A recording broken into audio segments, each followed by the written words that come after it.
بسم اللہ الرحمن الرحیم.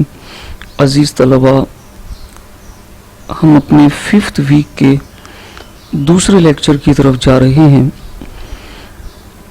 آج ہمارے لیکچر کا موضوع وہی ہے جہاں سے ہم ڈراپ کر گئے تھے. عبوری حکومت میں وزارتوں کی تقسیم، اور ہم نے پڑھا تھا کہ عبوری حکومت بنی جس میں کانگریس کے 6 وزیر تھے، مسلم لیگ کے 5 اور 3 اقلیتی وزراء، کل 14 وزراء پر یہ مرکزی حکومت مشتمل تھی. اب یہاں ہم دیکھیں گے، ہم نے کانگریس کے 6 ارکان پڑھ لیے تھے، مسلم لیگ کے 5 ارکان ہم ڈسکس کر رہے تھے. جوگندر ناتھ منڈل میں نے کہا تھا، یہاں سے ہم اپنی گفتگو کا آغاز کریں گے. اور اس وقت میں نے کہا تھا ہو سکتا ہے آپ کو یہ کنفیوژن ہو جائے کہ مسلم لیگ نے اپنے 5 ارکان میں ایک اقلیت اس کو نامینیٹ کیوں کیا.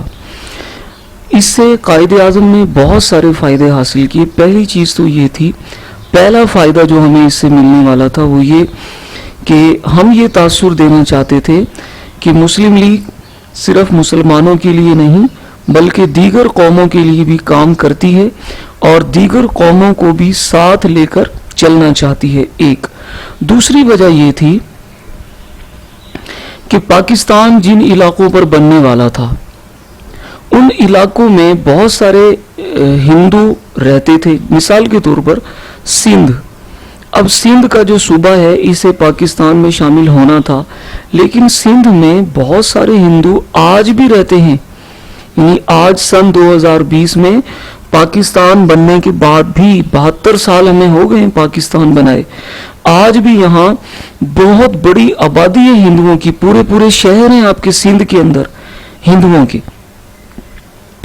تو ہمیں یہ ایک خطرہ تھا کہ سندھ یا اس قسم کے اور علاقے جہاں ہندو لوگ موجود ہیں یہ پاکستان کو اپوز کریں گے، پاکستان کی مخالفت کریں گے، کیونکہ انہیں کئی خطرات، کئی خدشات لاحق ہوں گے کہ پاکستان بن گیا تو پتہ نہیں وہاں کا نظام کیسا ہوگا، آئین قانون کیسا ہوگا، وہاں کی جو حکومت کا نظام ہے وہ کس قسم کا ہوگا. تو یہ ہندو جو ہیں پاکستان کی مخالفت کر رہے تھے اور مزید کر سکتے تھے. تو قائد کے ذہن میں یہ بات تھی کہ اگر آج عبوری حکومت میں ہم ان اقلیتوں کو اپنے ساتھ شامل کر لیتے ہیں تو اس سے مسلم لیگ کی طرف سے ایک بہت اچھا میسیج جائے گا کہ آج عبوری حکومت میں مسلم لیگ نے اقلیتوں کو نہیں چھوڑا، ہندوؤں کو، سکھوں کو ساتھ رکھا ہے. کل جب پاکستان بن جائے گا تو پاکستان بننے کے بعد اس پاکستان میں بھی ان اقلیتوں کو ہم جائز اور مناسب حصہ ضرور دیں گے، ہم انہیں محروم نہیں کریں گے. یہ میسیج قائد جو ہے وہ فارورڈ کرنا چاہ رہے تھے تاکہ مسلمانوں کے علاقوں میں جو ہندو اقلیتیں یا سکھ اقلیتیں بیٹھی ہیں وہ مخالفت کرنا چھوڑ دیں اور انہیں یہ احساس ہو کہ آج اگر عبوری حکومت میں مسلم لیگ ہمیں ساتھ لے کر چل رہی ہے تو کل جب پاکستان بن جائے گا تو یقینی طور پر اس پاکستان کے اندر جو حکومت بنے گی، جو نظام، جو سسٹم آئے گا اس کے اندر بھی ہمارا مناسب حصہ ہوگا. اس لیے قائد نے اس کو نامینیٹ کیا اور یہ چیز آپ کو پاکستان کے جھنڈے میں بھی نظر آئے گی. اب اگر پاکستان کے جھنڈے پر، پرچم پر غور کر لیں تو ہمارے پرچم میں جو سبز حصہ ہے، گرین حصہ، یہ مسلمانوں کی نمائندگی کرتا ہے اور ہم نے اپنے جھنڈے میں کچھ حصہ سفید رکھا ہوا ہے. یہ جو سفید رنگ ہے نا، یہ اس بات کی علامت ہے کہ یہ پاکستان اقلیتوں یا غیر مسلموں کے لیے امن کی جگہ ہے. ہم نے اپنے جھنڈے میں ان کو جگہ دی ہے.